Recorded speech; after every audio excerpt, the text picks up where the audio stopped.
Hello guys, आप सभी लोगों को नमस्कार। आज का जो हम टॉपिक स्टार्ट करने जा रहे हैं वो इम्पोर्टेंस ऑफ प्रोडक्शन यानी कि उत्पादन का क्या महत्व है। तो देखिए, हमारे देश में विभिन्न राज्य हैं और केंद्र शासित प्रदेश हैं, तो हर जगह कुछ ना कुछ प्रोडक्शन होता है। ठीक है। बहुत एग्जाम्पल, कहीं झारखंड में कोयले का उत्पादन हो रहा है ना। तो कहीं पर चमड़े का उत्पादन हो रहा है, तो कहीं पर जो खाद्यान्न फसलें हैं जैसे हमारा उत्तर प्रदेश है ना, तो यहाँ पर खाद्यान्न फसलों का उत्पादन होता है सबसे ज़्यादा।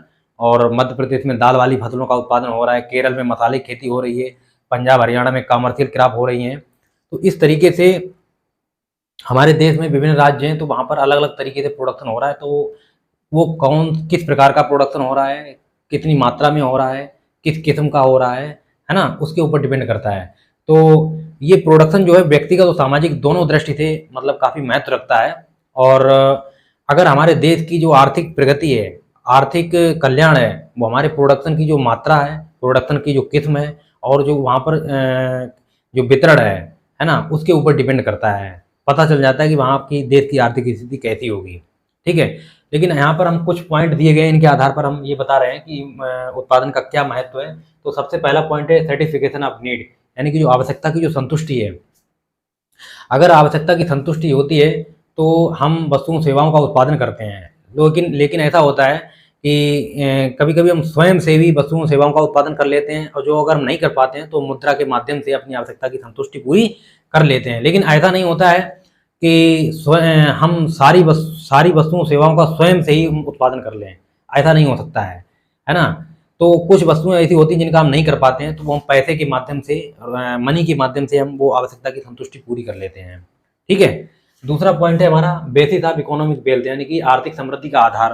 आर्थिक समृद्धि का आधार से मतलब ये है कि जो भौतिक समृद्धि होती है वो वहाँ की जो प्रोडक्शन हो रहा है वहाँ की जो मात्रा है और क्या उसकी गुण है उसके ऊपर डिपेंड करता है। अगर उसकी जो मात्रा और गुण अच्छे हैं तो वहाँ पर मतलब वो देश जो है ना समृद्ध हो जाता है, अच्छा हो जाता है। इसके अपोजिट में अगर वहाँ पर प्रोडक्शन अच्छी क्वालिटी का नहीं हो रहा है ना, और अच्छी मात्रा में नहीं हो रहा है, तो वहाँ पर गरीबी देखने को मिलती है, बेरोजगारी देखने को मिलती है, आर्थिक विषमताएं देखने को मिलती हैं और गंभीर समस्याओं का मुझे सामना करना पड़ता है। ठीक है। इसके बाद में basis of good standard of living, यानी उन्नत जीवन का आधार। अगर जिस देश में जो प्रोडक्शन हो रहा है अगर अच्छी क्वालिटी का है, अच्छी मात्रा में हो रहा है, तो वहाँ पर जो लोग होंगे, जो रह रहे होंगे, उनके रहन सहन का जो स्तर है वो भी ऊंचाई होगा। ठीक है। तो वहाँ पर जब ऊंचा होगा तो लोग बहुत ही अच्छी तरीके से अपना जीवन यापन कर रहे होंगे, है ना। आपको एग्जांपल दूं, जैसे अमेरिका है, इंग्लैंड है, जापान है, यहाँ पर प्रोडक्शन जो हो रहा है वो अच्छी गुड क्वालिटी का है ना। तो वो काफ़ी मात्रा में उपभोग भी करते हैं, है ना। और अच्छी तरीके से वो मतलब स्टैंडर्ड ऑफ लिविंग तरीके से वो रहते हैं वहाँ पर। आगे है नेक्स्ट पॉइंट है नंबर 4, बेसिस ऑफ बिजनेस, यानी कि व्यापार का आधार क्या है। व्यापार का आधार ये है कि जितना ज़्यादा अगर प्रोडक्शन होगा तो उतनी ज़्यादा मात्रा में हमारा जो मार्केट का है वो उसका विस्तार होगा, और जब उसका विस्तार होगा तो इससे हमारा व्यापार की जो मात्रा है उसमें वृद्धि हो जाएगी। अगर ऐसा नहीं होता है, प्रोडक्शन की अगर सीमित मात्रा हो रही है ना, तो फिर हमारी जो व्यापार है ना, व्यापार की जो मात्रा है वो कम हो जाएगी। ठीक है। इसके बाद में है नेक्स्ट पॉइंट है 5 number, increase in employment opportunities, यानी कि जो रोजगार अवसर में वृद्धि। अगर प्रोडक्शन जहाँ पर ज़्यादा हो रहा है तो वहाँ पर इन्वेस्टमेंट फिर ज़्यादा होगा, और जब इन्वेस्टमेंट यानी निवेश जब ज़्यादा होगा तो फिर वहाँ पर जो फैक्ट्री हैं, कारखाने हैं या नई नई कंपनियाँ हैं, उनमें क्या हो जाएगी, वृद्धि हो जाएगी। जब उनमें खोलने में वृद्धि हो जाएगी तो फिर वहाँ पर नए नए रोजगार उत्पन्न हो जाएंगे। रोजगार यानी कि वहाँ पर बेरोजगारी खत्म हो जाएगी, तो वहाँ पर रोजगार के अवसर उत्पन्न हो जाएंगे। ठीक है। इसके बाद में है नंबर 6 पॉइंट है कि बेसिस ऑफ इकोनॉमिक प्लानिंग, यानी आर्थिक नियोजन का आधार क्या होता है। कोई भी गवर्नमेंट होती है तो वो पंचवर्षीय योजना के अंतर्गत अपना एक लक्ष्य निर्धारित कर लेती है कि इस 5 साल में मुझे ये वर्क करना है।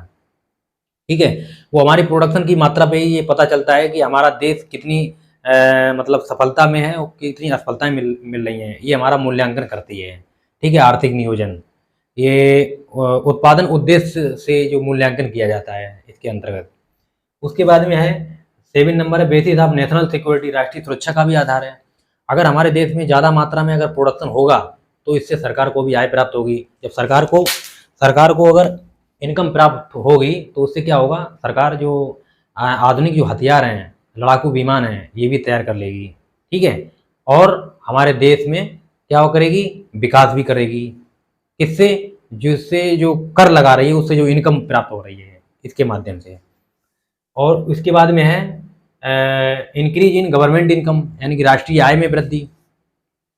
तो राष्ट्रीय आय में वृद्धि ऑटोमेटिक हो जाएगी जब हमारे देश में प्रोडक्शन ज़्यादा मात्रा में जब मतलब एक्सपोर्ट होगा अदर कंट्री में या मतलब कहीं पर भी, तो उससे क्या होगा, हमारा जो सरकार है वो टैक्स लगाती है, उससे क्या होता है, मुझे इनकम प्राप्त होती है, हमें नहीं, सरकार को इनकम प्राप्त होती है, तो इसलिए वो राष्ट्रीय आय में वृद्धि हो जाती है, ठीक है। इसके बाद में लास्ट वाला पॉइंट है increase in the form and quantity of consumption, यानी उपभोग की जो मात्रा है और उसका जो स्वरूप है उसमें वृद्धि हो जाती है। वो कैसे, कि जैसे कोई भी प्रोडक्शन की कोई डिमांड ना हो, है ना, हम तब भी नए नए प्रोडक्ट बनाकर तैयार करते हैं।